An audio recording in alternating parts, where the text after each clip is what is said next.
Hello everyone, the fundamental power channel में आपका स्वागत है। लेक्चर स्टार्ट करने से पहले लाइक एंड सब्सक्राइब जरूर कर लीजिएगा, तभी आपको ये वीडियो लेक्चर समझ में आएगा। फिर लास्ट लेक्चर में जहाँ हमने वाइंड अप किया था, हमने हीट एंड वर्क के बारे में पढ़ा था। थोड़ा सा एक इंट्रोडक्शन ले लिया था कि ये पाथ फंक्शन होता है। ठीक है, अभी हीट एंड वर्क की डेफिनेशन के बारे में थोड़ा जानेंगे और बाकी जो स्टेटमेंट लिखे हैं उनको हम देखते हैं। तो हीट बेसिकली है क्या? ये मोड ऑफ एनर्जी ट्रांसफर है ड्यू टू टेम्परेचर चेंज। ये भी हमारा क्या है? मोड ऑफ एनर्जी ट्रांसफर है, transfer due to temperature change. मतलब टेम्परेचर का जितना ज़्यादा डिफरेंस रहेगा, हीट का ट्रांसफर होगा। ठीक है, और वर्क भी क्या है हमारा? ये भी मोड ऑफ एनर्जी ट्रांसफर है, बट जो भी हम मैकेनिकल वर्क करेंगे उसकी वजह से, ड्यू टू मैकेनिकल वर्क। मतलब energy transfer due to mechanical work, that is called work. और energy transfer due to temperature, that is called heat. अब इसके बारे में देखते हैं कि ये दोनों के दोनों प्रोसेस जो है, ये सिस्टम के प्रॉपर्टीज नहीं होते हैं। सिस्टम की प्रॉपर्टी जैसे प्रेशर हो गया, वॉल्यूम हो गया, टेम्परेचर हो गया, इन दोनों को से कोई लेना देना नहीं होता। सिस्टम में क्या है क्या नहीं है उससे कोई फर्क नहीं पड़ता।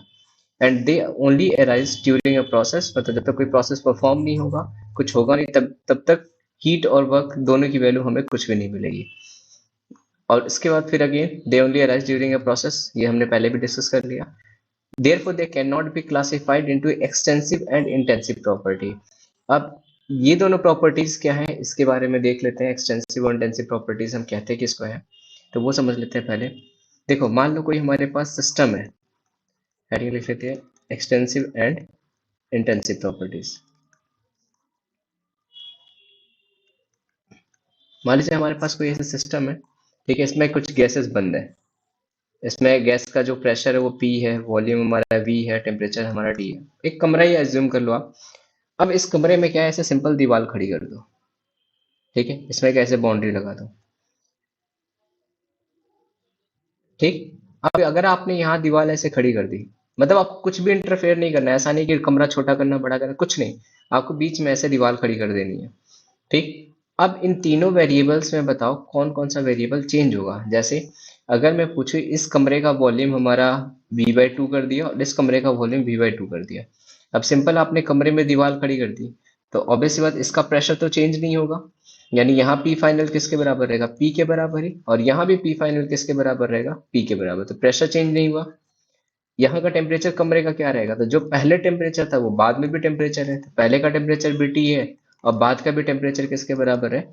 T के बराबर है। लेकिन इस कमरे का वॉल्यूम क्या हो गया? पहले का कितना हो गया? 1/2। इस कमरे का वॉल्यूम पहले का कितना हो गया? 1/2। ठीक है, तो ऐसी प्रॉपर्टी जैसे पार्टीशन करने पे डिवाइड हो जाए, ठीक है, उसको हम कहते हैं एक्सटेंसिव प्रॉपर्टी। और ऐसी प्रॉपर्टी जो इस टाइप से डिवाइड ना हो उन्हें हम कहते हैं इंटेंसिव प्रॉपर्टी। अब इसको आप साइंटिफिकली हम ऐसे रिप्रेजेंट करते हैं, या फिर केमिस्ट्री की लैंग्वेज में ऐसे बोलते हैं कि एक्सटेंसिव प्रॉपर्टीज वो प्रॉपर्टी होती है जो अमाउंट पर डिपेंड करे, और इंटेंसिव प्रॉपर्टीज वो प्रॉपर्टी होती है जो अमाउंट पर डिपेंड नहीं करे। ठीक है, तो एक्सटेंसिव प्रॉपर्टीज की अगर हम डेफिनेशन लिखें, तो एक्सटेंसिव प्रॉपर्टीज हम कहते हैं कि इसको है, देखिए एक्सटेंसिव प्रॉपर्टीज हम उन्हें कहते हैं ऐसी प्रॉपर्टी सिस्टम की जो अमाउंट के ऊपर डिपेंड करती हैं और साइज ऑफ सिस्टम पर डिपेंड करती हैं। उन्हें हम क्या कहते हैं? Extensive property. जैसे फॉर एग्जांपल हमारा वॉल्यूम, ठीक है, नंबर ऑफ मोल्स। अगर मान लो हमारे पास 1 किलोग्राम गैस है, उसको बढ़ा के मैं 2 किलोग्राम कर दूं, तो इसका मतलब उसकी प्रॉपर्टी बदल जाएगी। वॉल्यूम है, अगर कमरे को मैं आधा कर दूं, तो ऑब्वियस सी बात है उसका total volume, final volume change हो जाएगा। एक और एग्जांपल जैसे हमारा हीट कैपेसिटी। अब ये क्या होता है ये भी हम थोड़ी देर बाद समझेंगे। इसके अलावा इंटरनल एनर्जी, एंट्रोपी, ये सारी चीज़ों के बारे में भी हम पढ़ेंगे वन बाय वन करके कि ये कौन सी वैल्यू है, कैसे डिपेंड करती हैं और कैसे वैरी करती हैं। Gibbs free energy, etcetera. इन सबको हम किस पे रखते हैं?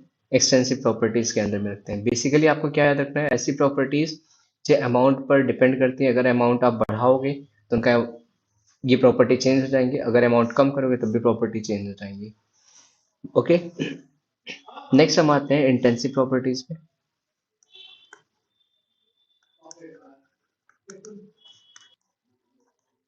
चलिए अब इंटेंसिव प्रॉपर्टी को समझते हैं। ऐसी चीजें जो अमाउंट पर डिपेंड नहीं करती, या फिर सीधा ऐसे कह लो कि अगर हम कमरे को 2 पार्ट में डिवाइड कर दे, 3 पार्ट में डिवाइड कर दे, तो ये वैल्यू नहीं बदलनी चाहिए। तो इसमें सबसे पहला एग्जांपल लेते हैं मोलरिटी का। देखो, मान लो आपके पास 1 गिलास शरबत आपने बना रखा है, ठीक है। अब आप इसमें से 1 चम्मच निकालो, चाहे 1 लीटर भर के इसमें से निकाल लो, आपकी कंसिडरेशन क्या रहेगी? सेम रहेगी, मोलरिटी आपका सोल्यूशन का सेम रहेगा। तो इसको हम कहते हैं इंटेंसिव प्रॉपर्टी, ये अमाउंट पर डिपेंड नहीं करेगा। लेकिन आपने जो 1 चम्मच शरबत निकाला होगा और 1 गिलास जो शरबत निकालोगे, तो दोनों में सॉल्यूट के नंबर ऑफ मोल्स आपको क्या मिलेंगे? डिफरेंट मिलेंगे। यानी नंबर ऑफ मोल्स किसके ऊपर डिपेंड कर रहे हैं? अमाउंट के ऊपर। दैट मीन्स ये किसकी प्रॉपर्टी है? एक्सटेंसिव प्रॉपर्टी है। और मोलरिटी क्या है? इंटेंसिव प्रॉपर्टी है। तो कंसंट्रेशन की जो टर्म, जैसे मोलरिटी हो गई, मोलरिटी हो गई, ये सारी की सारी हम किस में रखते हैं? इंटेंसिव प्रॉपर्टी में। इसके अलावा एग्जांपल है हमारा डेंसिटी, ठीक है। डेंसिटी, आप मान लो तेल ले लो, उसमें से 1 चम्मच निकालो, चाहे 1 लीटर की डेंसिटी निकालो, पूरे लिक्विड की डेंसिटी आपकी सेम रहती है। इसके अलावा टेम्परेचर, ठीक है। अब एक रॉड है, इसका टेम्परेचर 27 डिग्री सेल्सियस हमने फिक्स कर रखा है। अब यहाँ से काट के इस सेगमेंट का टेम्परेचर मेजर करो, चाहे बड़े वाले सेगमेंट का टेम्परेचर मेजर करो, आपको टेम्परेचर क्या मिलेगा? सेम मिलेगा। सेम ऐसे विस्कोसिटी, इसके अलावा सरफेस टेंशन, नेक्स्ट हमारा ईएमएफ, ये इसको याद रखना, इलेक्ट्रोमोटिव फोर्स की वैल्यू। इसके अलावा हमारा केमिकल पोटेंशियल, ये थोड़ा सा अलग है, हाई लेवल का है, बट ध्यान रखना आपकी ये सब चीजें होती हैं। Specific heat capacity, boiling point. अब बॉइलिंग पॉइंट ऑब्वियस सी बात है, किसी लिक्विड का हमने डिफाइन कर दिया 100 डिग्री सेल्सियस। अब चाहे एक कटोरी उबालो, चाहे एक जग उबालो, चाहे एक चम्मच उबालो, आपको टेम्परेचर उतना ही रखना पड़ेगा। फ्रीजिंग पॉइंट, अब फ्रीजिंग पॉइंट चाहे एक कटोरी पानी हो, चाहे एक जग पानी हो, वो 0 डिग्री सेल्सियस पर अगर फ्रीज होना है पानी के लिए, तो 0 डिग्री सेल्सियस पर ही फ्रीज होगा, ठीक है। अब इसमें एक सबसे इंपॉर्टेंट पॉइंट ये है कि extensive properties are additive in nature. Extensive properties are additive in nature. Additive in nature का मतलब, आप इनको अगर एक अमाउंट दूसरे अमाउंट में मिलाओगे, तो आपस में जुड़ के टोटल अमाउंट बनेगा। अब इसको समझाता हूँ कैसे। जैसे मान लो हमारे पास 10 ml पानी था, ठीक है। इसमें आपने 20 ml पानी और मिला दिया, तो टोटल वॉल्यूम कितना हो गया? तो 10 + 20 that is equal to 30 ml। लेकिन मान लो हमारे पास कोई 1 मोलर कंसेंट्रेशन का सॉल्यूशन था, 1 मोलर कंसेंट्रेशन था सॉल्यूशन का 10 ml का। इसमें आपने 20 ml पानी और मिला दिया, और सॉल्यूशन एक और मिला दिया, जिसकी कंसेंट्रेशन कितनी थी? 2 मोलर। तो आप फाइनल कंसेंट्रेशन अगर निकालना चाहोगे, तो वो ऐसा नहीं कि 1 + 2 = 3 मोलर आ जाएगा, तो ये गलत हो जाएगा। इसको सिंपल ऐसे एग्जांपल समझ लो ना, कि एक फीका शरबत है, एक थोड़ा सा ठीक ठाक मतलब ज्यादा चीनी वाला शरबत है, दोनों को मिक्स करोगे तो ऐसा थोड़ी है कि शरबत और ज्यादा पहले कंपैरिजन में मीठा हो जाएगा। इसी को कहते हैं एडिटिव नेचर या फिर नॉन एडिटिव नेचर। तो एक्सटेंसिव प्रॉपर्टीज जो होती हैं वो एडिटिव नेचर की होती है। एक्सटेंसिव प्रॉपर्टी में कौन था? वॉल्यूम। मतलब अगर आप वॉल्यूम बढ़ाओगे तो दोनों को सम करके आंसर कर सकते हो। लेकिन इंटेंसिव प्रॉपर्टीज क्या होती हैं? ये नॉन एडिटिव नेचर्स की होती है, ठीक है। अब इसमें जो हमने पहले एक नाम लिया था स्पेसिफिक हीट कैपेसिटी, इन सब के बारे में भी समझ लेते हैं क्या क्या है। तो सबसे पहले आते हैं हम हीट कैपेसिटी पर। बेटा ये बिल्कुल बेसिक सी चीजें हैं, आपको पता होनी चाहिए, इसलिए मैं बिल्कुल बेसिक्स बता रहा हूँ। हीट कैपेसिटी को जनरली हम रिप्रेजेंट करते हैं स्मॉल सी से। अब इसकी डेफिनेशन क्या है? Amount of heat required, amount of heat required to raise temperature of a substance by 1 degree. अब आप रेज करना है तो आप 1 डिग्री सेल्सियस ले लो, चाहे 1 डिग्री केल्विन ले लो, कोई फर्क नहीं पड़ता है, क्योंकि डिफरेंस की वैल्यू में आप टेम्परेचर लिखो, डिग्री सेल्सियस लिखो, चाहे केल्विन लिखो, दोनों सेम होता है, ठीक है। तो बेसिकली टेम्परेचर आपको कितना रेज करना है? 1 डिग्री सेल्सियस के लिए जितना अमाउंट ऑफ हीट प्रोवाइड करना पड़ जाए, उसको हम क्या कहते हैं? हीट कैपेसिटी कहते हैं, ठीक है। तो हमने बेसिकली हीट कैपेसिटी क्या डिफाइन किया? That is C equal to हमारे पास होता है dQ/dt, मतलब amount of heat provide per unit of temperature. इसको हम ऐसे लिख सकते हैं dQ = C/dt। इसको ऐसे भी सिंपल लिख सकते हैं कि मान लो to increase temperature by dt हमें कितना हीट देना पड़ जाए? Heat required that is equal to Q, dQ के बराबर, ठीक है। तो to increase temperature by 1 degree हमें हीट कितना रिक्वायर्ड होगा? dQ/dt के बराबर। तो इसी को तो हमने C कहा है, देखो हमने लिख दिया सीधा सिंपल। तो D Q upon D T किसके बराबर आएगा, सी के बराबर, यानी डी क्यू की वैल्यू किसके बराबर आएगी, सी डी टी के बराबर। अब इसी को हम ऐसे लिख सकते हैं delta Q equal to C delta T. ये ध्यान रखना यहाँ ये हीट कैपेसिटी है, मोलर हीट कैपेसिटी डिफरेंट चीज होती है। अब उसी पॉइंट पे हम दूसरे पे आते हैं, मोलर हीट कैपेसिटी पर।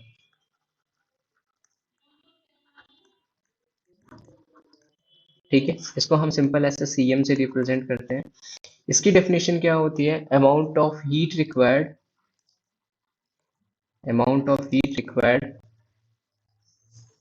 टू रीच टेम्परेचर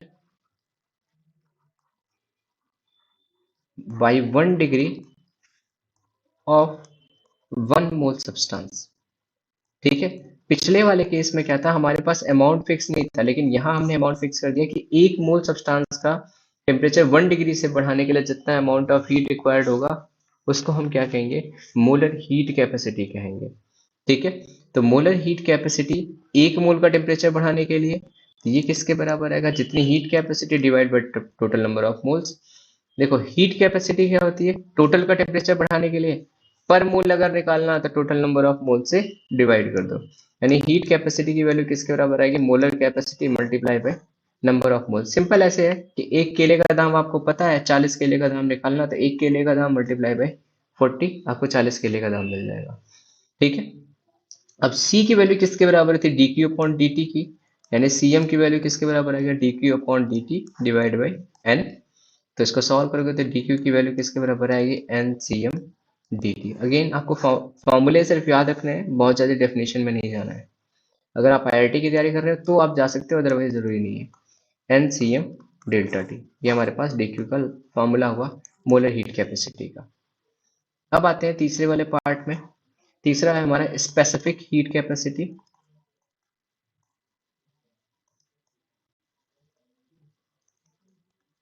इसको हम रिप्रेजेंट करते हैं एस से।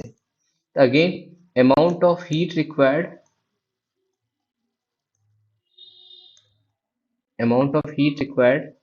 To raise temperature by 1 degree of unit mass of substance. तो ये बेसिकली किसके लिए हम डिफाइन करते हैं, यूनिट मास। अब यूनिट मास में आप 1 किलोग्राम के रिस्पेक्ट में डिफाइन कर लो, चाहे 1 ग्राम के रिस्पेक्ट में डिफाइन कर लो, आपकी अपनी मर्जी, या फिर जैसा क्वेश्चन में दिया होगा उस हिसाब से यूज करोगे। ठीक है, तो यानी यहाँ पे हम किससे रिप्रेजेंट करते हैं, एस से। एस की वैल्यू किसके बराबर आएगी, सी अपॉन जितना मास आपने लिया था, यानी सी की value D Q upon D T divided by mass. तो आपके पास डी क्यू का फॉर्मूला क्या आएगा, एम एस डी टी, या फिर फॉर्मूला क्या बनता है, D Q equal to M S delta T. ये डेल्टा क्यू का हमारे पास फॉर्मूला बनता है, इसको हम क्या कहते हैं, स्पेसिफिक हीट कैपेसिटी। अब यहीं से हम आगे चलते हैं गामा की तरफ। अब मोलर हीट कैपेसिटी को हम फर्दर 2 पार्ट में डिवाइड करते हैं। मोलर हीट कैपेसिटी को हम 2 पार्ट में डिवाइड करते हैं। एक को हम कहते हैं सीपी, यानी molar heat capacity at constant pressure, molar heat capacity at constant pressure. और एक होता है सीवी, इसको हम कहते हैं molar heat capacity at constant volume. ठीक है, अब इसको हम एक और तरीके से ऐसे लिखते हैं, इसको हम कई बार ऐसे सी एम कॉमा वी भी लिख देते हैं, और इसको सी पी कॉमा एम भी लिखते हैं, या फिर सी एम कॉमा पी और इसको सी वी कॉमा एम भी लिखते हैं। तो सब प्रेजेंटेशन एक ही चीज का है, कैसे भी लिखा हुआ मिल सकता है। अब यहाँ से दोनों के जो रेशियो होता है तो उसको हम कहते हैं गामा। तो gamma basically C P upon C V का रेशियो होता है। अगेन ये फॉर्मूला आपको ध्यान रखना है कि गामा की वैल्यू किसके बराबर होती है, Cp अपॉन Cv के बराबर होती है। इस केस में हीट एक्सचेंज यानी Qp, that is heat exchange at constant pressure, ये किसके बराबर आता है, Ncp डेल्टा T के बराबर।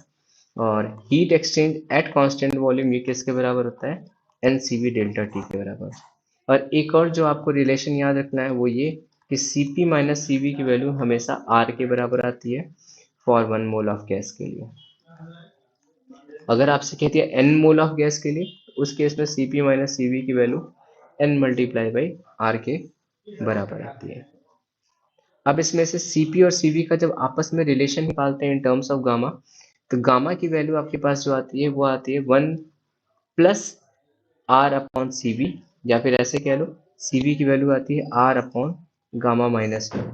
ये कैसे आती है? देखो गामा की वैल्यू किसके बराबर है? C P upon C V के बराबर है। तो गामा किसके बराबर है? C P upon C V के बराबर। सी पी की वैल्यू पुट करो, ये 1 मोल ऑफ गैस के लिए आर प्लस सी वी आएगा। तो gamma equal to R plus C V divide by C V, यानी gamma equal to R upon C V plus one. तो one को उधर लेके जाओ, यानी gamma minus one equal to R upon C V. तो हमारे पास सी वी की वैल्यू किसके बराबर आएगी? R upon gamma minus one के। तो देखो हमने ये डेरिवेशन लिखा है। अब सेम ऐसे Cp की भी वैल्यू आती है, वो हमारे पास आएगी कैसे? तो Cp माइनस सी वी किसके बराबर है? गामा के बराबर, सॉरी आर के बराबर। Cp माइनस सी वी बराबर आर।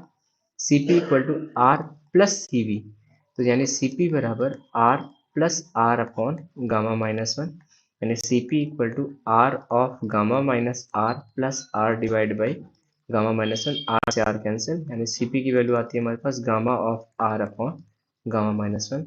अगेन दूसरा फॉर्मूला जो आपको एज टू एज इस फॉर्म में याद रखना है। तो देखो अभी हम बेसिक्स चल रहे हैं हर एक पॉइंट को लेते हुए, बाद में हम इन पे कैलकुलेशन वाला पार्ट भी करेंगे, मतलब कैसे इनको यूज करना है। तो आप बेसिक्स अभी लिखते जाइएगा, इन पे हम डिस्कशन करेंगे ढेर सारा। अब नेक्स्ट हमारा है degree of freedom. Degree of freedom का मतलब होता है जैसे आपको आज़ादी दे दी जाए कि आप क्या क्या कर सकते हो। जैसे मैंने सुबह आपको उठते ही आज़ादी दे दी, ठीक है आप अपने फ्रेंड के यहाँ जा सकते हो, या फिर घर वालों ने आज़ादी दे दी कि ठीक है आज तुम अपने फ्रेंड के यहाँ जा सकते हो और 1 घंटे मैच खेलने के लिए जा सकते हो। इसी को हम क्या कहते हैं? डिग्री ऑफ फ्रीडम कहते हैं। अब गैसेस के लिए डिग्री ऑफ फ्रीडम क्या होती है, या फिर किसी सिस्टम के लिए डिग्री ऑफ फ्रीडम क्या होती है कि कितने तरीके से वो एनर्जी एक्सचेंज कर सकता है। ठीक है, तो उसे हम क्या कहते हैं? डिग्री ऑफ फ्रीडम कहते हैं। तो इसको हम लिख सकते हैं the number of independent ways, independent ways through which a system, through which a system can exchange energy. ठीक है, अब इसको थोड़ा समझना कि डिग्री ऑफ फ्रीडम को हम रिप्रेजेंट किससे करते हैं? स्मॉल एफ से रिप्रेजेंट करते हैं। अब ये सिस्टम के साथ एनर्जी एक्सचेंज करने के 3 मेथड होते हैं, मैं 3 मोड हम पढ़ेंगे। एक होता है ट्रांसलेशनल एनर्जी या फिर translational degree of freedom, translational degree of freedom, इसको हम एफ टी लिखते हैं। एक होता है रोटेशनल डिग्री ऑफ फ्रीडम, इसको हम एफ आर लिखते हैं। और एक होता है हमारे पास वाइब्रेशनल डिग्री ऑफ फ्रीडम, इसको हम एफ बी लिखते हैं। वैसे समझो आपको सोने के लिए कहा जाए और कहा जाए सिर्फ आपको पीठ के बल सोना है, तो दैट इज ये। अब मान लो कह दिया कि आप पीठ के बल भी सो सकते हो लेकिन साथ में करवट भी ले सकते हो, तो दैट इज ये दोनों को मिला दिया मैंने। अब मैंने आपसे कहा कि आप सो सकते हो, करवट भी ले सकते हो, और नींद के लिए तो उठ के बैठ के टहल भी सकते हो, मतलब ये तीनों इंक्लूड कर दिया। तो आप तीनों कैसे समझ लो? डिग्री ऑफ फ्रीडम का मतलब बेसिकली होता है क्या है? 3 टाइप के हमारे पास फ्रीडम रहेंगे, एक ट्रांसलेशनल, एक रोटेशनल और एक वाइब्रेशनल। तो वन बाय वन गैसेस के लिए पढ़ लेते हैं। मोनो एटॉमिक गैसेस के लिए डिग्री ऑफ फ्रीडम की वैल्यू होती है 3 के बराबर, total degree of freedom. Total degree of freedom basically F T यानी translational plus rotational plus vibrational तीनों मिला करके होती है। तो आपको सिर्फ याद रखना है, ठीक है, कि मोनो एटॉमिक गैसेस के लिए डिग्री ऑफ फ्रीडम की वैल्यू कितनी आती है? 3 आती है। और डाई एटॉमिक गैसेस के लिए डिग्री ऑफ फ्रीडम 5 आती है। और ट्राई एटॉमिक या पॉलीएटॉमिक के लिए डिग्री ऑफ फ्रीडम की वैल्यू 6 आती है। अब इसके बारे में पूरी डिटेल से अगर जानना हो तो आप इसी से रिलेटेड एडवांस की एक वीडियो डली हुई है, ठीक है, आप उसको जा करके देख सकते हो। वहाँ पे आपको पूरे डिटेल में मिल जाएगा कि डिग्री ऑफ फ्रीडम हमने एग्जैक्टली काउंट कैसे किया हुआ है। ठीक है, अभी को आपको सिर्फ क्या याद रखना है? डिग्री ऑफ फ्रीडम 3 होती है, और डायटोमिक के लिए 5 होती है, और पॉलीएटॉमिक गैसेस के लिए 6 होती है। तो पॉलीएटॉमिक इन द सेंस का मतलब आप ट्राईएटॉमिक भी कंसीडर कर सकते हो, और उससे ज़्यादा वाले भी कंसीडर कर सकते हो। उनके लिए हम क्या लिखते हैं? 6 के बराबर लिखते हैं डिग्री ऑफ फ्रीडम की वैल्यू। अब नेक्स्ट टॉपिक है हमारा इंटरनल एनर्जी। इंटरनल एनर्जी हम किसे कहते हैं? सिस्टम की। देखिए हमारे पास मान लीजिए एक कंटेनर है, इसमें ढेर सारे गैसेस के पार्टिकल हमने बंद कर रखे हैं। तो ये गैसेस के पार्टिकल ये रहे, ठीक है, अब इस सिस्टम की इंटरनल एनर्जी हमें कैलकुलेट करके बतानी है कि सिस्टम की इंटरनल एनर्जी कितनी है। तो इंटरनल एनर्जी कैलकुलेशन से पहले हम दो एजम्पशंस या दो कह लीजिए, हम पहले से प्रिकॉशन लेके चलते हैं। हम ये कंसीडर कर लेते हैं कि हमारा सिस्टम हमारा रेस्ट पे है, और दूसरा, जो भी हमारे गैसेस के मॉलिक्यूल इस डब्बे के अंदर बंद है, उस पर किसी भी टाइप का एक्सटर्नल फील्ड क्या है, absent है। ठीक है, अब इन गैस मॉलिक्यूल्स की टोटल इंटरनल एनर्जी कैलकुलेट करनी है। तो पहले इंटरनल एनर्जी में हम क्या क्या कंसीडर करेंगे, देखिए, ये गैस है तो ये चल रहा होगा, तो एक इसकी एनर्जी होगी काइनेटिक वाली। उसके अलावा गैस का मॉलिक्यूल है तो ये वाइब्रेट भी कर रहा होगा, कोई भी मॉलिक्यूल है उसमें वाइब्रेशन एनर्जी होती ही होती है, ये वाइब्रेशन वाली एनर्जी होगी। उसके बाद मॉलिक्यूल घूम रहा होगा, जिसमें रोटेशन वाली एनर्जी होगी। उसके बाद आपस में न्यूक्लियस वाले इलेक्ट्रॉन प्रोटॉन के बीच में अट्रैक्शन फोर्स लग रहा होगा, ये इलेक्ट्रोस्टैटिक फोर्स होंगे। और भी इसमें दुनिया भर के फोर्स होंगे। जैसे मान लीजिए हम एक एग्जांपल लेते हैं, जैसे आपकी बॉडी है, ठीक है, आपकी टोटल इंटरनल एनर्जी हमें बतानी हो, तो आपका हार्ट पंप कर रहा है, आपका दिमाग चल रहा है, आपके वेन्स में ब्लड फ्लो कर रहे हैं, ठीक है, आपका हाथ पैर हिल रहा है, ठीक है, आपकी बॉडी हिल रही है, आपका सर हिल रहा है, आपका जीभ हिल रहा है, कान हिल रहा है, वॉट एवर जो भी है, सब कुछ हम किस में कंसीडर कर लेते हैं, इंटरनल एनर्जी में। ठीक है, तो ऑब्वियस सी बात है कि इसकी एब्सोल्यूट वैल्यू कैलकुलेट करना पॉसिबल नहीं होता। तो हम बेसिकली डील किसके साथ करते हैं, डेल्टा यू के साथ, या फिर चेंज इन इंटरनल एनर्जी के साथ हम डील करते हैं। ठीक है, अब इसमें हम दो चीजें लेते हैं कि अगर डेल्टा यू की वैल्यू ग्रेटर देन जीरो है, इसका मतलब कि चेंज इन इंटरनल एनर्जी अगर हमारा पॉजिटिव है, इसका मतलब इंटरनल एनर्जी हमारा क्या हुआ होगा, इंक्रीज हुआ होगा। और अगर change in internal energy negative है, इसका मतलब इंटरनल एनर्जी हमारा क्या हुआ होगा, डिक्रीज हुआ होगा। ओके, अब इंटरनल एनर्जी का हमारा एक फॉर्मूला क्या होता है, जिसको आपको यूज करना है हमेशा, ये एनसीवी डेल्टा टी।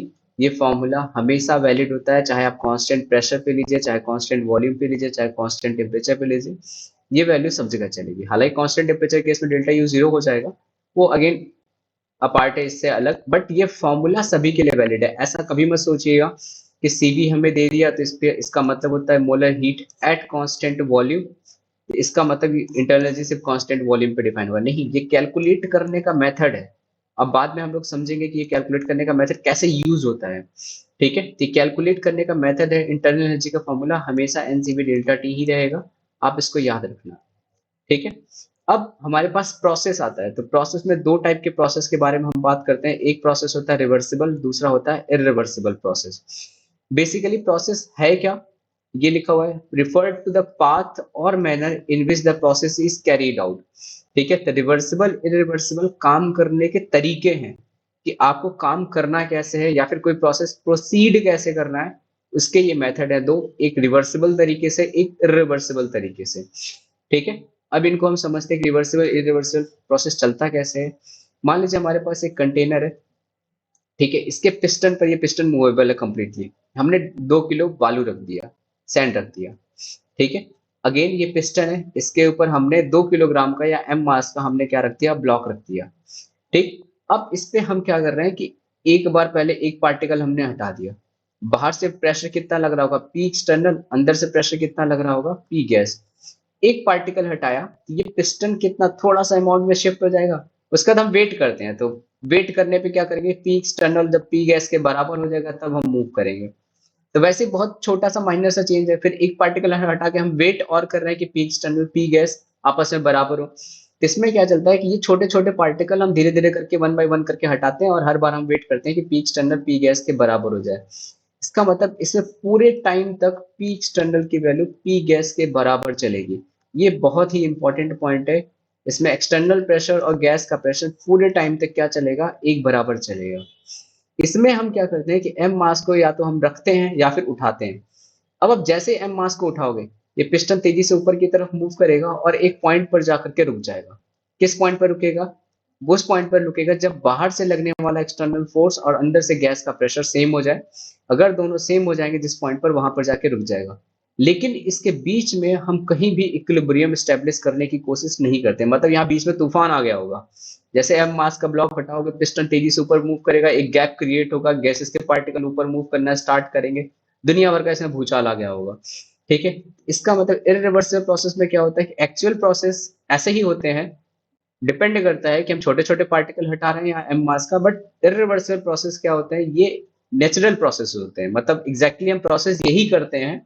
ठीक है, ये प्रोसेस तो देखो, बालू के पार्टिकल हटाना तो बहुत मुश्किल काम है, एक्चुअल में प्रोसेस इसी मेथड से परफॉर्म किया जाता है, ये आइडियल केस होता है कि आइडियली हम ऐसा कर सकते हैं, ठीक है, बट एक्चुअल तरीका यही है। अब एम मास का जैसे आप मास हटाओगे, पिस्टन तेजी से ऊपर मूव करेगा, एक पॉइंट आएगा जहां पे पिस्टन रुकेगा, उस पॉइंट पर पी एक्सटर्नल पी गैस आपस में बराबर होगी। इसका मतलब ये हुआ कि यहाँ पे हमें सिर्फ दो जगह प्रेशर के बारे में पता होगा गैस के, एक स्टार्टिंग में, एक फाइनल में।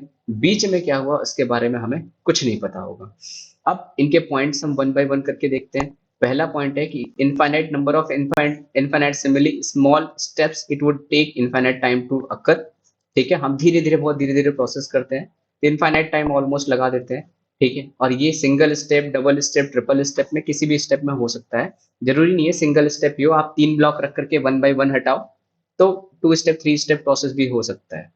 ठीक है, दूसरी चीज, ये एक पार्ट टाइप का इमेजिनरी प्रोसेस है, तो ऑब्वियस सी बात है इनफाइनाइट तरीके से आप बैठ करके बालू के पार्टिकल हटा रहे हो तो टाइम लंबा ही लगेगा।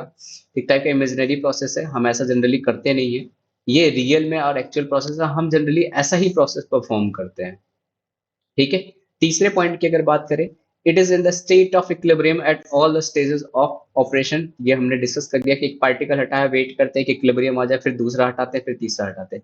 इसमें हम ऐसा कुछ नहीं करते हैं, हम सिर्फ इनिशियल में इक्विलिब्रियम देखते हैं और फाइनल में इक्विलिब्रियम देखते हैं, बीच में क्या हो रहा है हमें कोई मतलब नहीं होता है। चौथे पॉइंट के बारे में अगर बात करें, तो इसमें जितने भी चेंजेस है सबको हम रिवर्स कर सकते हैं। देखो हुआ क्या है कि हमने एक बहुत छोटा सा डॉट पार्टिकल हटाया है, अब उससे चेंज ही बहुत ज्यादा नहीं हुआ होगा, तो जब दोबारा रख दोगे तो वापस से वैसा ही दिखेगा जैसा पहले दिख रहा था। तो इसको हम क्या कंसीडर करते हैं कि इसमें हम प्रोसेस रिवर्स कर सकते हैं और हमें वर्क डन और बाकी सब कुछ सेम मिलता है। बट इसमें क्या होता है कि after the occurring of process changes do not return to the initial state by themself. मतलब अगर आपने एक बार ब्लॉक हटा लिया, एम मास का ब्लॉक हटा लिया, ये पिस्टन ऊपर मूव कर गया, ठीक है, मतलब यहाँ पहुंच गया। अब दोबारा एम मास का ब्लॉक रखोगे तो ऑब्वियस सी बात है ये दोबारा अपनी पोजीशन पे आ जाएगा, तो आपको लगेगा सर ये तो सेम पोजीशन पे आ गया तो सब कुछ सेम होना चाहिए। नहीं, एक्सपेंशन का काम दूसरा हो जाता है, और जब आप रखोगे तो कंप्रेशन का वर्क डन कुछ और आ जाता है, इसलिए इंटरनल एनर्जी और हीट की वैल्यू भी चेंज हो जाती है। तो ये इरिवर्सिबल प्रोसेस की एक खासियत है कि आप पोजीशन, आपको लगेगा ये कि इनिशियल और फाइनल वॉल्यूम तो हमने बाद में सेम ही कर दिया, तो अमाउंट ऑफ काम तो सेम होना चाहिए, बट ऐसा होता नहीं है, दोनों में अलग अलग आते हैं। ठीक है, तो हम बिल्कुल स्टेट, इनिशियल स्टेट को नहीं अचीव कर सकते हैं, जबकि इसमें कर सकते हैं, क्योंकि इसमें हमने एक पार्टिकल हटाया, दोबारा पार्टिकल रखोगे तो शकल सूरत में एक ही जैसा दिखता है। तीसरी पांचवा पॉइंट है कि इट इज एक्सट्रीमली स्लो। ठीक है, बहुत धीरे धीरे करते हैं। और इसमें पांचवा पॉइंट है कि मेजरेबल स्पीड होती है। मेजरेबल स्पीड का मतलब कि हम झटके से हटाया, हमने देखते हुए देखा कि कितने सेकंड में ऊपर गया, कितने सेकंड में नीचे आया, वट एवर जो भी हम कंसिडर करते हैं, तो ये मेजरेबल स्पीड से करते हैं। ये इतना स्लो होता है जैसे घंटे की घड़ी होती है ना, सुई में घंटे वाली सुई जैसे चलती है, हमें पता ही नहीं चलता है कि कब घूम करके एक पे पहुंच गए, कब दो पे पहुंच गए। सेम ऐसे इसमें भी होता है कि आप धीरे धीरे डस्ट पार्टिकल हटाते रहिए, वेट करते रहिए कब आपको चलता हुआ दिखाई देगा। इसका लास्ट 6 पॉइंट है, work done by an reversible expansion process is greater than the corresponding irreversible process, और work done in irreversible expansion process is smaller than the corresponding reversible process. ये हम वर्क डन के derivation में जब पढ़ेंगे तब हम देखेंगे कि mod of work done reversible, ये किसके बारे में बात हो रही है, एक्सपेंशन वाले के बारे में बात हो रही है। Mod of work done reversible ये ग्रेटर देन आता है mod of work done irreversible के। लेकिन कंप्रेशन वाले प्रोसेस में यही चीज उल्टी आती है, इसका मतलब mod of work done reversible is less than mod of work done irreversible आता है। ये हम जब वर्क डन के लिए रिवर्सिबल इरिवर्सिबल प्रोसेस के बारे में देखेंगे तब वहां हम इसको स्टडी करेंगे। Okay, thank you. बाकी हम इसके आगे में कैलकुलेशन ऑफ पीवी वर्क हम नेक्स्ट लेक्चर में कंटिन्यू करेंगे।